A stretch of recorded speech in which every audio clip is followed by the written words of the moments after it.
Hello friends, देखिए आज के इस वीडियो में हम लोग देखेंगे कि क्लास 10th यानी साइंस का जितना भी क्वेश्चन है वीवीआई इंपॉर्टेंट क्वेश्चन उसको देखेंगे। मात्र इस वीडियो में हम लोग क्या करेंगे, 25 क्वेश्चन को देखेंगे। ठीक है, तो ऑब्जेक्टिव क्वेश्चन ये सब जितना भी क्वेश्चन है सब ऑब्जेक्टिव क्वेश्चन है और 25 में से तो 20 तो पक्का ही आना है। ठीक है, ये पार्ट 1 का है, 5 है।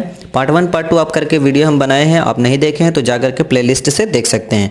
चलिए हम लोग क्वेश्चन को स्टार्ट करते हैं। अभी तक हमारे चैनल को आप सब्सक्राइब नहीं किए हैं तो प्लीज़ सब्सक्राइब कर लीजिए ताकि ऐसा वीडियो आपको मिलते रहे। ठीक है, तो चलिए पहला क्वेश्चन क्या कहता है, तो पहला क्वेश्चन कहता है कि कुटपाद किस में पाया जाता है। तो कुटपाद जो है किस में पाया जाता है, तो अमीबा में पाया जाता है, पैरामीशियम में नहीं होगा, नहीं तो ये सब होगा। ठीक है, अमीबा में होगा। ठीक है, कुटपाद किस में पाया जाता है, तो इसका आंसर हो जाएगा आपका अमीबा में।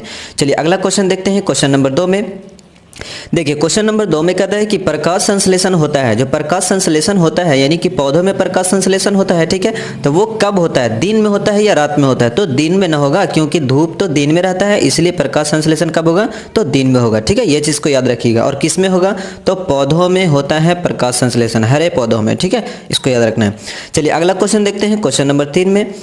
देखिए क्वेश्चन नंबर 3 में कहता है क्लोरोफिल वर्णक का रंग होता है। तो क्लोरोफिल जो वर्णक का रंग होता है वो कहाँ होता है, तो हरा होता है। ठीक है, और पौधों के पत्तियों में पाया जाता है, ये हरा होता है। ठीक है, क्लोरोफिल वर्णक कहाँ का रंग कैसा होता है, तो हरा होता है। चलिए अगला क्वेश्चन देखते हैं, क्वेश्चन नंबर 4 में क्या कहता है। देखिए क्वेश्चन नंबर 4 में लिखा हुआ कि रक्त में आयरन की कमी से होती है। तो रक्त में आयरन की कमी से होता है तो क्या होता है, एनीमिया रोग हो जाता है। कौन सा रोग होता है, तो एनीमिया रोग। ये बहुत ही इंपॉर्टेंट क्वेश्चन है, आपको एग्जाम में आ सकता है। चलिए अगला क्वेश्चन देखते हैं, क्वेश्चन नंबर 5 में। देखिए क्वेश्चन नंबर 5 में कहता है कि ऑक्सिन है। तो ऑक्सिन जो है पादप हार्मोन है। ऑक्सिन हो गया, जिब्रेलिन हो गया, फिर एथिलीन हो गया, एब्सिसिक एसिड हो, ये सब जितना भी आपका कची है पादप हार्मोन है। ऑक्सिन हो गया और एथिलीन भी होता जो है वो ये भी पादप हार्मोन है। ठीक है, पादप हार्मोन है एथिलीन, और जिब्रेलिन्स भी का है पादप हार्मोन है, ये चीज़ को याद रखिएगा। चलिए अगला देखते हैं क्वेश्चन। क्वेश्चन नंबर 6 में कहता है कि मनुष्य में विरिक संबंधित है। ठीक है, मनुष्य में जो विरिक किससे संबंधित है, तो उत्सर्जन से संबंधित है। ठीक है, मनुष्य का जो विरिक है ये उत्सर्जन से संबंधित है। चलिए अगला क्वेश्चन देखते हैं, क्वेश्चन नंबर 7 में। देखिए क्वेश्चन नंबर 7 में कहता है कि स्वपोषी पोषण के लिए आवश्यक बताना है। देखिए पहला तो सूर्य का प्रकाश होता है, फिर CO2 होता है जिसको कार्बन डाइऑक्साइड बोलते हैं, और क्लोरोफिल और खनिज लवण जो होता है ये होता है, इसके लिए आवश्यक पदार्थ होता है। अगर ऑप्शन में रहेगा इनमें से सभी तो आपको इनमें से सभी को टिक लगाना है। चलिए अगला क्वेश्चन देखते हैं, क्वेश्चन नंबर 8 में। देखिए क्वेश्चन नंबर 8 में कहता है कि प्रकाश संश्लेषण में ऑक्सीजन बाहर निकलता है किससे, तो जल से निकलता है। प्रकाश संश्लेषण में जो होता है ऑक्सीजन बाहर निकलता है, तो किससे, तो जल से बाहर निकलता है। इसका सही आंसर होगा जल से। चलिए अगला क्वेश्चन देखते हैं, क्वेश्चन नंबर 9 में। देखिए क्वेश्चन नंबर 9 में कहता है कि मैग्नीशियम पाया जाता है। तो मैग्नीशियम पाया जाता है क्लोरोफिल वर्णक में, यानी कि क्लोरोफिल में पाया जाता है। मैग्नीशियम किस में पाया जाता है, तो क्लोरोफिल में पाया जाता है। चलिए अगला क्वेश्चन देखते हैं, क्वेश्चन नंबर 10 में। देखिए क्वेश्चन नंबर 10 में कहता है कि विश्राम अवस्था में मनुष्य का हृदय 1 मिनट में कितना बार धड़कता है, तो 72 बार धड़कता है। ठीक है, और 18 बार हम लोग क्या करते हैं, सांस लेते हैं। याद रखना है सांस कितना बार, तो 18 बार लेते हैं और 1 मिनट में 72 बार धड़कता है। चलिए अगला क्वेश्चन देखते हैं, क्वेश्चन नंबर 11 में। क्वेश्चन नंबर 11 में कहता है कि पौधों में जाइलम द्वारा पदार्थों का स्थानांतरण होता है। पौधों में जो जाइलम द्वारा पदार्थों का स्थानांतरण होता है किधर, तो ऊपर की ओर होता है। ऊपर होता है या नीचे, तो ऊपर की ओर होता है। पौधों में जो जाइलम के द्वारा पदार्थों का स्थानांतरण होता है कहाँ होता है, तो ऊपर की ओर होता है। चलिए अगला क्वेश्चन देखते हैं, क्वेश्चन नंबर 12 में। देखिए क्वेश्चन नंबर 12 में कहता है कि मनुष्य में मुख्य उत्सर्जी अंग। तो अभी बताया ना कि विरिक जो है कौन सा भाग है, तो उत्सर्जी का भाग है, उत्सर्जी अंग है, तो विरिक हो जाएगा। इसका सही आंसर होगा आपका विरिक हो जाएगा। चलिए अगला क्वेश्चन देखते हैं, क्वेश्चन नंबर 13 में। क्वेश्चन नंबर 13 में कहता है कि विरिक के क्रियात्मक इकाई है। तो विरिक के जो क्रियात्मक इकाई है वो कौन सा है, तो नेफ्रॉन है। इसका सही आंसर होगा आपका नेफ्रॉन। चलिए अगला क्वेश्चन देखते हैं, क्वेश्चन नंबर 14 में। देखिए क्वेश्चन नंबर 14 में लिखा हुआ है कि विभिन्न क्रियाओं के फलस्वरूप हानिकारक पदार्थों को शरीर से बाहर निकलने वाला तंत्र बताइए। तो उसको हम लोग बोलते हैं उत्सर्जन तंत्र कहते हैं। जो विभिन्न क्रियाओं के फलस्वरूप हानिकारक पदार्थ हमारे शरीर से जो निकलता है वो किस तंत्र से निकलता है, तो हम लोग उस तंत्र को बोलते हैं उत्सर्जन तंत्र कहते हैं। क्या कहते हैं, उत्सर्जन तंत्र कहते हैं। चलिए अगला क्वेश्चन देखते हैं, क्वेश्चन नंबर 15 में। देखिए क्वेश्चन नंबर 15 में कहता है कि हरे पौधों में पोषण की विधि होती है। जो हरे पौधों में पोषण की जो विधि होती है स्वयपोषी होता है। ठीक है, और हम लोग में क्या होता है, मनुष्य में जो होता है, मनुष्य में परपोषी होता है। किसमें होता है? मनुष्य और गाय भैंस बकरी सब में होता है परपोषी होता है, इसको याद रखना है, ठीक है। और पौधों में, हरे पौधों में क्या होता है? स्वपोषी होता है, क्योंकि अपना भोजन ये स्वयं बना लेते हैं। चलिए अगला क्वेश्चन देखते हैं। क्वेश्चन नंबर 16 में क्या कहता है? देखिए क्वेश्चन नंबर 16 में लिखा हुआ है कि पौधों में रसारोहण होता है। तो पौधों में रसारोहण होता है किसके द्वारा? फ्लोएम के द्वारा होता है। पौधों में जो रसारोहण होता है फ्लोएम के द्वारा ही होता है। इसका सही आंसर होगा आपका फ्लोएम के द्वारा। चलिए अगला क्वेश्चन देखते हैं। क्वेश्चन नंबर 17 में देखिए, क्वेश्चन नंबर 17 में कहता है कि प्रकाश संश्लेषण की क्रिया एक उत्पादक है। तो प्रकाश संश्लेषण की क्रिया का एक उत्पादक क्या है? तो ग्लूकोज है। क्या है? तो ग्लूकोज है, इसको याद रखिएगा। प्रकाश संश्लेषण के पश्चात जो उत्पादक बनता है हम लोग को, प्रतिफल जिसको बोलते हैं, वो क्या है? ग्लूकोज है। चलिए क्वेश्चन नंबर देखिए 18 में देखते हैं हम लोग। क्वेश्चन नंबर 18 में कहता है कि मानव हृदय में पाया जाता है। तो मानव हृदय में कितने कोष पाया जाता है? तो 4 कोष पाया जाता है। मानव हृदय में कितने कोष रहता है? 4 कोष। 2 अलिंद, 2 इस टाइप से अलिंद निलय जिसको बोलते हैं हम लोग, 4 कोष पाया जाता है। 4 वेश में भी कहते हैं हम लोग, 4 वेश में भी कह सकते हैं, 4 वेश में भी कह सकते हैं हम लोग, वेश में, ठीक है, इसको याद रखना है। 4 वेश में भी कहेंगे या फिर 4 कोष भी कहेंगे। चलिए अगला क्वेश्चन देखते हैं। क्वेश्चन नंबर 19 में क्या कहता है? देखिए क्वेश्चन नंबर 19 में लिखा हुआ है कि कार्बन के स्वांगीकरण के लिए ऊर्जा स्रोत है। तो कार्बन के स्वांगीकरण के लिए ऊर्जा स्रोत का है? तो सूर्य का प्रकाश है। जब सूर्य का प्रकाश रहेगा तब कार्बन का स्वांगीकरण होगा, नहीं तो नहीं हो सकता है। तो इसका सही आंसर होगा आपका सूर्य का प्रकाश हो जाएगा। चलिए अगला क्वेश्चन देखते हैं। क्वेश्चन नंबर 20 में देखिए, क्वेश्चन नंबर 20 में कहता है कि मस्तिष्क से विभिन्न सूचनाएं किस रूप में संचित होती है। तो मस्तिष्क से विभिन्न सूचनाएं जो है किस रूप में संचित होता है? तो उद्दीपन के द्वारा होता है। किसके द्वारा होता है? तो उद्दीपन के द्वारा होता है। ये भी बहुत इंपॉर्टेंट क्वेश्चन है, आपको इसको याद रखना है। देखिए फ्रेंड्स, इस वीडियो को ज़्यादा से ज़्यादा शेयर कीजिए अपने दोस्तों के साथ, ताकि वो भी एग्जाम की तैयारी कर सकें, ठीक है। तो चलिए अगला क्वेश्चन देखते हैं हम लोग। क्वेश्चन नंबर कहता है 21 में, वृक्क के संरचनात्मक एवं क्रियात्मक इकाई को क्या कहते हैं? तो क्या कहते हैं? नेफ्रॉन कहते हैं। ये बहुत इंपॉर्टेंट क्वेश्चन है, एग्जाम में आ सकता है ये वाला क्वेश्चन, ठीक है, इसको याद रखना है। वृक्क के संरचनात्मक एवं क्रियात्मक इकाई को क्या कहते हैं? तो नेफ्रॉन कहते हैं। बहुत बार आ चुका है ये क्वेश्चन।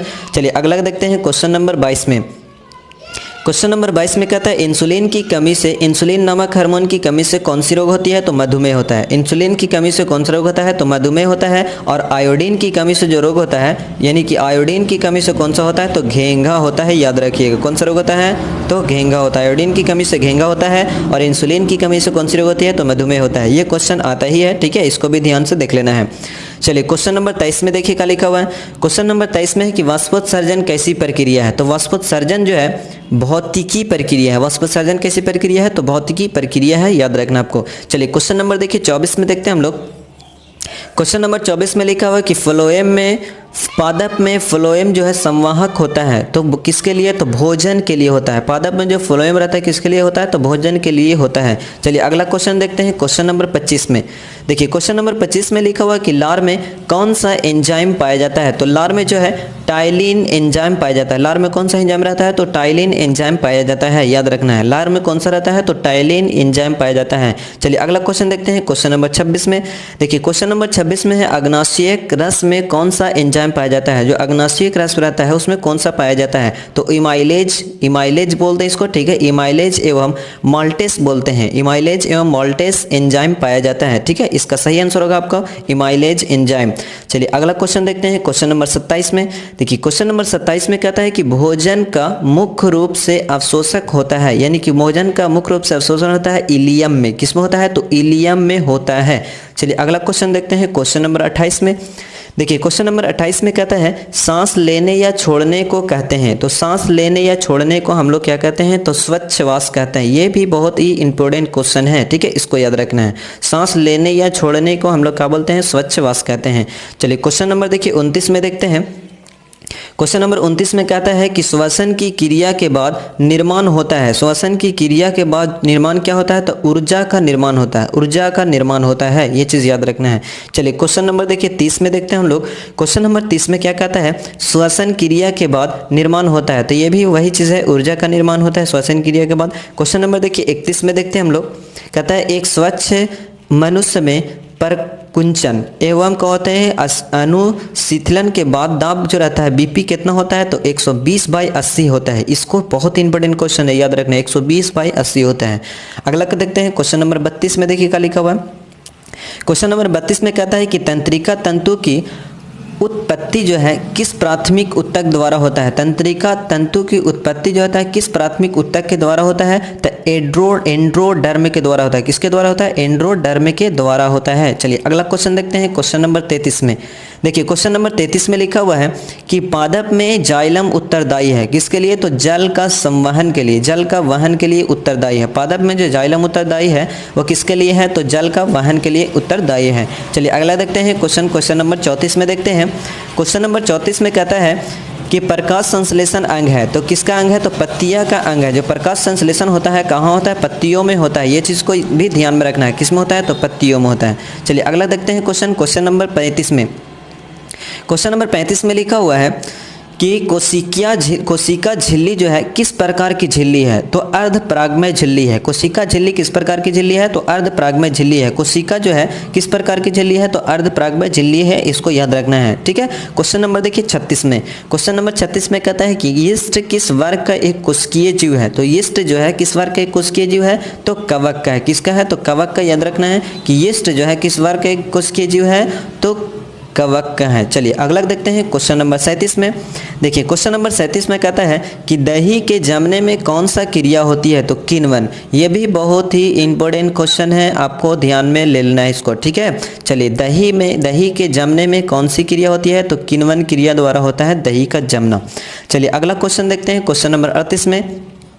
क्वेश्चन नंबर 38 में लिखा हुआ कि आहार नाल का सबसे लंबा भाग है। तो आहार नाल का जो सबसे लंबा भाग है उसको हम लोग क्या बोलते हैं? छोटी आंत बोलते हैं। इसको सबसे लंबा भाग बोलते हैं आहार नाल के। पाचन क्रिया जिसको हम लोग बोलते हैं, परिपूर्ण पाचन क्रिया होता है छोटी आंत में ही। चलिए अगला क्वेश्चन देखते हैं क्वेश्चन नंबर 39 में। देखिए क्या लिखा हुआ? कोशिका का ऊर्जा मुद्रा के रूप में किसे जाना जाता है? तो एटीपी को हम लोग बोलते हैं ऊर्जा मुद्रा के रूप में जाना जाता है, एटीपी को, ठीक है। इसको याद रखना है। इसका फुल फॉर्म होता है एडोनेसिन ट्राइफॉस्फेट होता है। एडोनेसिन ट्राइफॉस्फेट होता है, ठीक है। इसको याद रखना है, एडोनेसिन ट्राइफॉस्फेट। चलिए क्वेश्चन नंबर देखिए 40 में क्या लिखा हुआ है?